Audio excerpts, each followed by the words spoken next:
Llegamos hoy, amigo oyente, al 7º capítulo del libro de Nehemías. Y espero que usted tenga su Biblia abierta y que también tenga sus notas y bosquejos. Si no los tiene, escríbanos solicitándolos y con todo gusto se los enviaremos gratuitamente.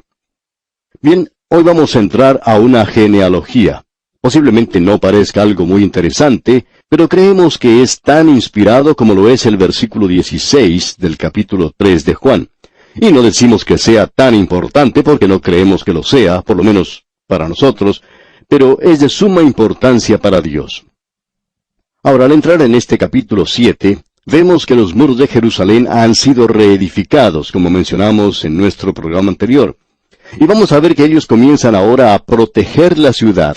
El templo ha sido reedificado y gran número de las casas también. Dentro de los muros todavía se está limpiando los escombros que allí había. Pero ahora es necesario proteger la ciudad porque el enemigo que había tratado de estorbar, de molestar la tarea de la reedificación de los muros, todavía es el enemigo y puede tratar de entrar y destruir la ciudad. Notemos ahora lo que dice aquí el versículo 1 de este capítulo 7 de Nehemías. Luego que el muro fue edificado y colocadas las puertas, y fueron señalados porteros y cantores y levitas. Ahora lo que ocurrió aquí fue esto. Todos estos fueron señalados, nombrados para la protección de la ciudad. Una forma necesaria de protección práctica de la ciudad y para la protección de la vida espiritual. Queremos que usted se dé cuenta de quiénes son aquellos que son llamados los porteros. La importancia de estos porteros era bastante grande, ya que ellos eran los guardias, ellos eran los que estaban al cuidado de los muros.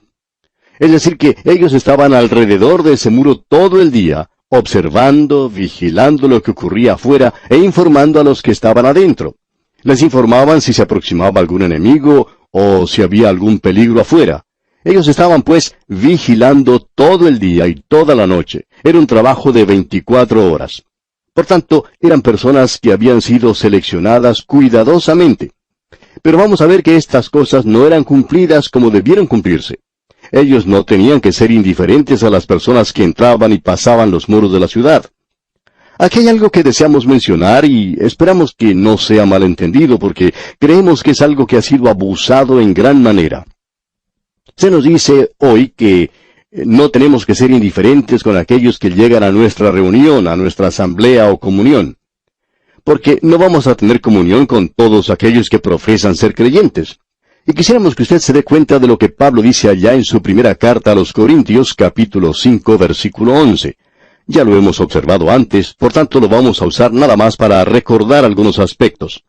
Dice el apóstol Pablo, «Más bien os escribí que no os juntéis con ninguno que, llamándose hermano, fuere fornicario, o avaro, o idólatra, o maldiciente, o borracho, o ladrón, con el tal ni aun comáis».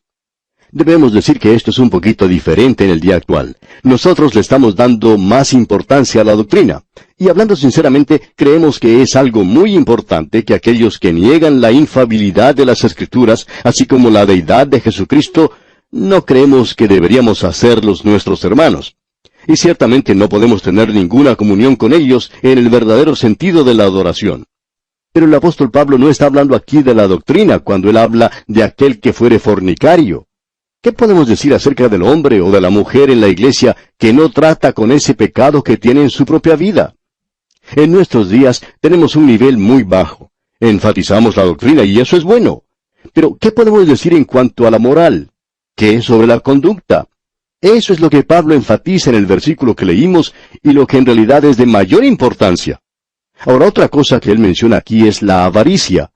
¿Qué podemos decir acerca de esa persona que ama más al dinero que a todo lo demás?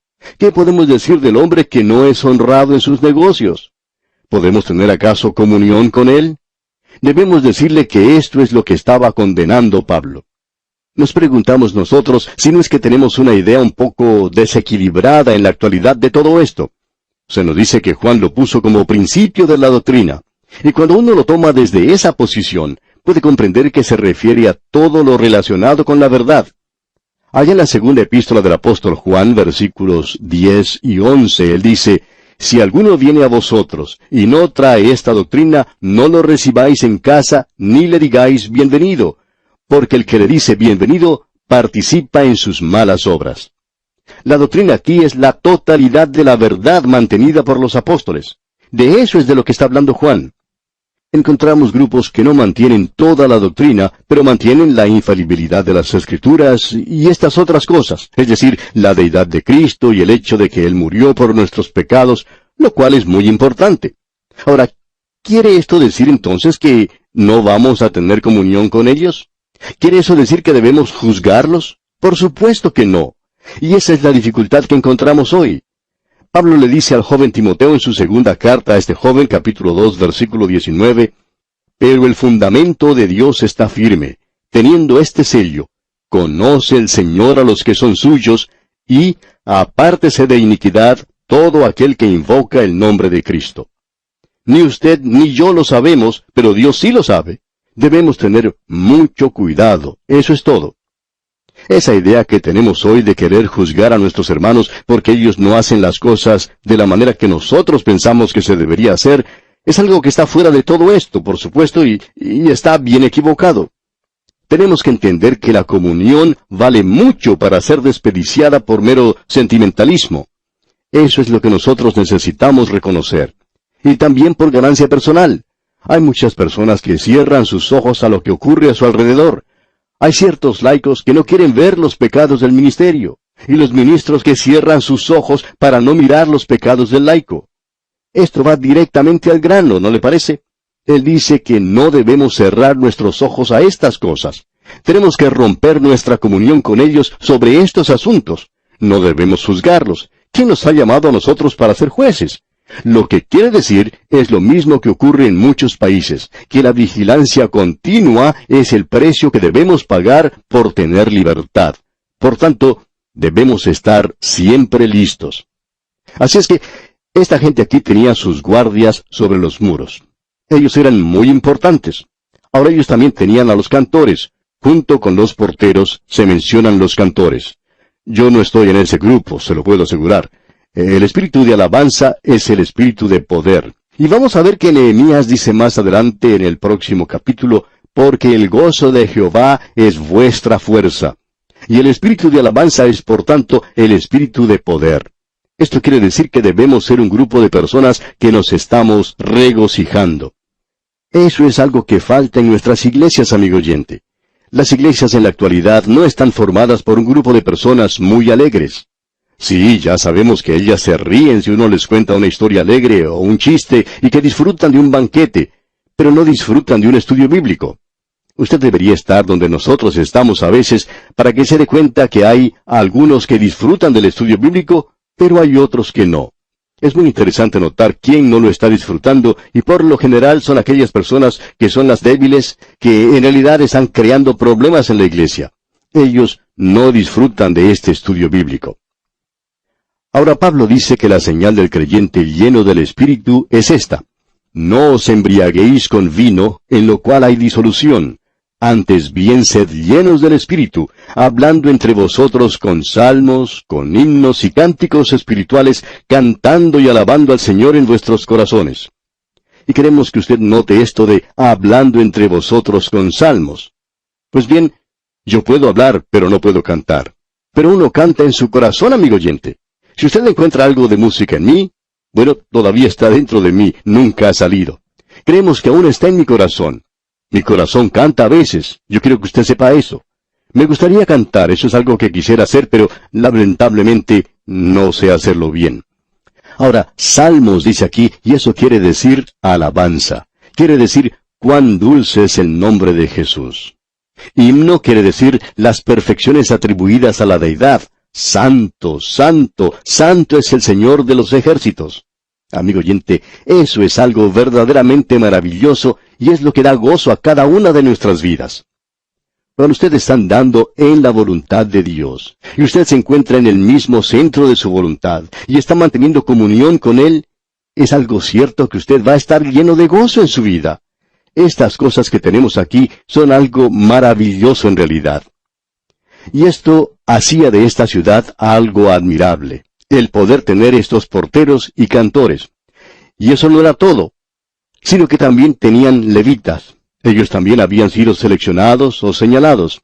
Ellos eran los ministros de la religión. Dios llama a los que le van a servir. El escritor del libro de los Proverbios dice en el capítulo 18, versículo 16, «La dádiva del hombre le ensancha el camino y le lleva delante de los grandes». Esta es una gran verdad. Si Dios lo ha llamado a usted a que sea un ministro, un siervo, Él preparará un lugar para usted. Él le dará el lugar donde puede servirle mejor, y eso creemos es la verdadera prueba. Notemos ahora que en el versículo 2 de este capítulo 7 de Nehemías, él dice, «Mandé a mi hermano Hanani». Cuando él está diciendo aquí mi hermano, probablemente no quería decir que es hermano de sangre. Hay algunos que dicen que es el hermano de Nehemías, otros que es simplemente un compatriota. Una de las cosas que podemos considerar es que al comienzo del libro de Nehemías, cuando éste se encontraba todavía en el palacio en Susa, uno de sus hermanos de Jerusalén llegó, y es la misma persona que se menciona aquí, y que era el mismo Hanani. Él fue quien le trajo el informe a Nehemías, y es uno de los líderes, aparentemente, y ahora en Jerusalén se encuentra realizando algunos negocios del reino.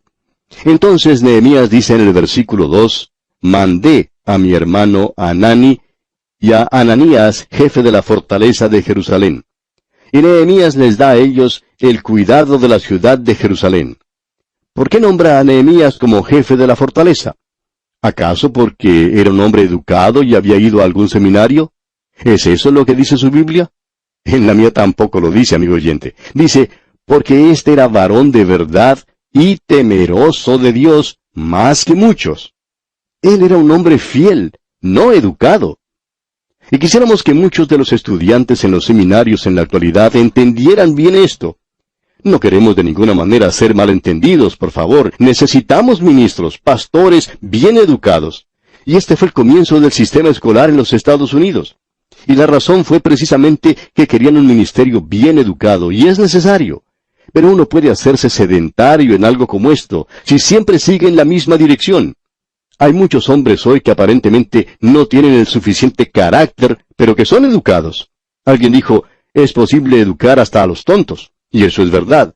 Hay muchos tontos educados en este mundo, no solo en el ministerio, sino en todas partes. Pero lo que Dios quiere, amigo oyente, es fidelidad. Y se requiere de un mayordomo que sea hallado fiel. Eso es lo de suma importancia. Amigo oyente, ¿puede depender su pastor de usted? ¿Puede Dios depender de usted? Eso es lo importante. ¿Pueden depender de usted sus amigos y hermanos creyentes? ¿Es usted fiel? La educación es buena si usted es fiel. Si no, no tiene ningún valor. Cuando uno no es fiel, no tiene ningún valor. Notemos ahora lo que dice el versículo 3 de este capítulo 7 de Nehemías.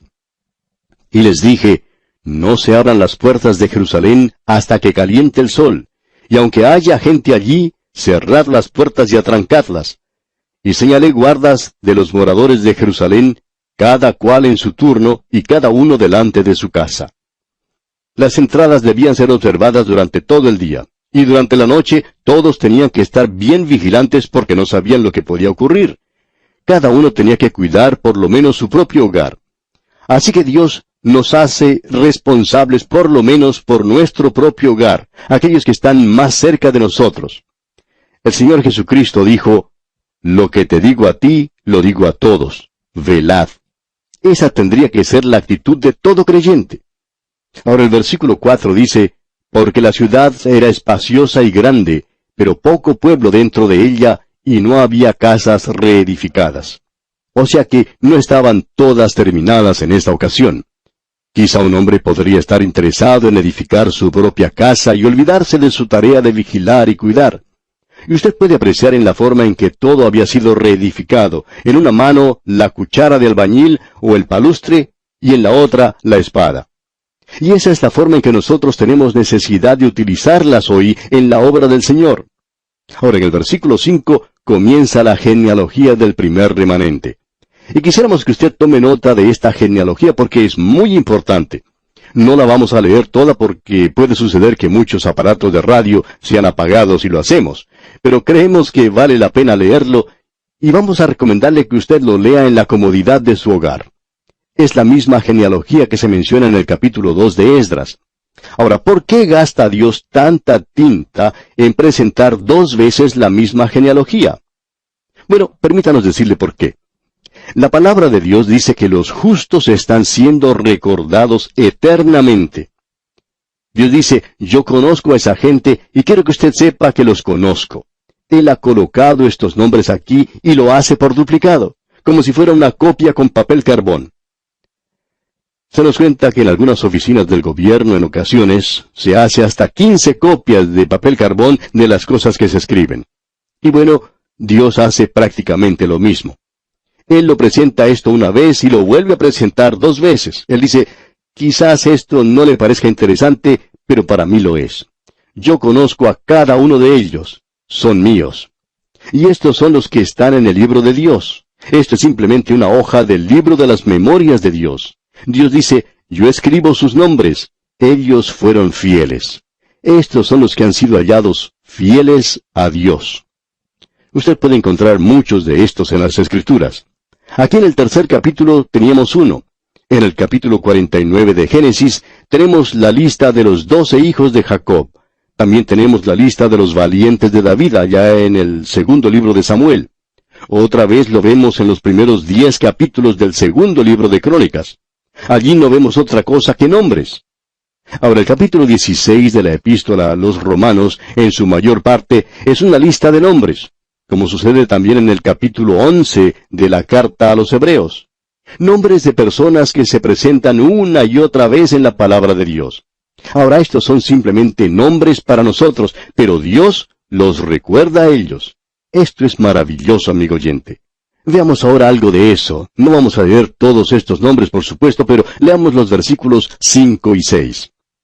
Entonces puso Dios en mi corazón que reuniese a los nobles y oficiales y al pueblo, para que fuesen empadronados según sus genealogías. Y hallé el libro de la genealogía de los que habían subido antes, y encontré en él escrito así: Estos son los hijos de la provincia que subieron del cautiverio, de los que llevó cautivos Nabucodonosor, rey de Babilonia, y que volvieron a Jerusalén y a Judá, cada uno a su ciudad. Y luego sigue la lista de todos ellos. Estos nombres están escritos en el libro de la vida del Cordero. Y aquí están. No sabemos nosotros quiénes son ellos. Descendamos ahora hasta el versículo 7, y allí encontramos a los hijos de Azgad. Ahora, ¿quién sería este Azgad? Bueno, amigo oyente, Azgad fue un hombre que fue llevado al cautiverio en Babilonia. Sus padres fueron allí con toda su familia. Pasaron 70 años, quizá ahora ya hayan pasado más, podemos suponer que unos 100 años. Esta familia se ha ido multiplicando y ya tenemos muchos de ellos. Cada uno de estos 2622 podían decir, yo soy pariente de Azgad, soy un israelita. Alguien le podía preguntar, ¿sabe usted qué es un israelita? Y él podía contestar, seguro, Azgad fue mi tatarabuelo y yo sé quién soy. Hay quienes hoy dicen, bueno, pienso que soy un hijo de Dios, espero ser un hijo de Dios. Amigo oyente, ¿no sabe usted si es un hijo de Dios? ¿No sabe si está confiando en Cristo? Él dice, el que tiene al Hijo, tiene la vida. ¿La tiene usted? Él dice, el que tiene al Hijo. Entonces, ¿lo tiene usted? ¿Ha confiado usted en Él? Bien, entonces, usted tiene la vida.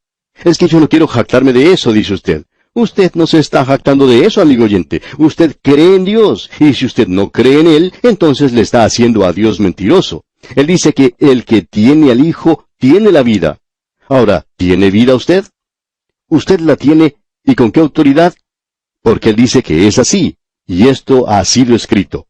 Los hijos de Azgad, pues, podían decir, mire, aquí está escrito, aquí está mi nombre escrito, yo sé quién soy. Pero hay algunos que no podían decir esto. Leamos el versículo 61 de este capítulo 7 de Nehemías. Y estos son los que subieron de Tel Mela, Tel Arsa, Kerub, Adón e Imer, los cuales no pudieron mostrar la casa de sus padres, ni su genealogía, si eran de Israel. Ellos no sabían, no tenían conocimiento de dónde venían. Decían, bueno, creo que soy de aquí, espero serlo, trataré de serlo. Amigo oyente, eso no le va a ayudar a nadie. Usted tiene que saberlo, tiene que estar convencido. Esta gente aquí no podía demostrar su genealogía, ¿y qué pasó? Bueno, ellos fueron quitados de ese lugar. Leamos el versículo 64 de Nehemías capítulo 7. Estos buscaron su registro de genealogías y no se halló, y fueron excluidos del sacerdocio. Ellos no pudieron declarar su genealogía. Y usted, amigo oyente, no solo tiene que ser salvo, sino que usted tiene que saber que es salvo. Notemos algo ahora. Quizá alguien diga, bueno, ¿y cómo podían saberlo? Pues bien, allí estaba el Urim y el Tumim en el pectoral que usaba el sumo sacerdote, y eso mostraba la voluntad de Dios. Ese era el discernimiento del sacerdocio. Amigo oyente, ¿tiene usted vida eterna? Pues bien, amigo oyente, usted va a la palabra de Dios y se entera de esto, porque esto es importante. Ahora pasemos al versículo 73, que es el último versículo de este capítulo 7 de Nehemías, y allí leemos: Y habitaron los sacerdotes, los levitas, los porteros, los cantores, los del pueblo, los sirvientes del templo, y todo Israel en sus ciudades. Ellos regresaban ahora a sus propias ciudades. Este hombre Nehemías ha hecho una obra fantástica, pero él no ha finalizado aún. Vamos a entrar al capítulo 8 para tener una de las lecturas bíblicas más interesantes de las que puede haber oído. Vamos a estudiar ese capítulo en nuestro próximo programa y esperamos que usted nos acompañe. Este es uno de los grandes capítulos de la Biblia y es un capítulo que trajo avivamiento a ese país. Y aquí vamos a detenernos, amigo oyente, porque nuestro tiempo ha tocado ya su fin. Le invitamos para nuestro próximo programa. Hasta entonces, pues, que el Señor siga bendiciendo su vida, es nuestra ferviente oración.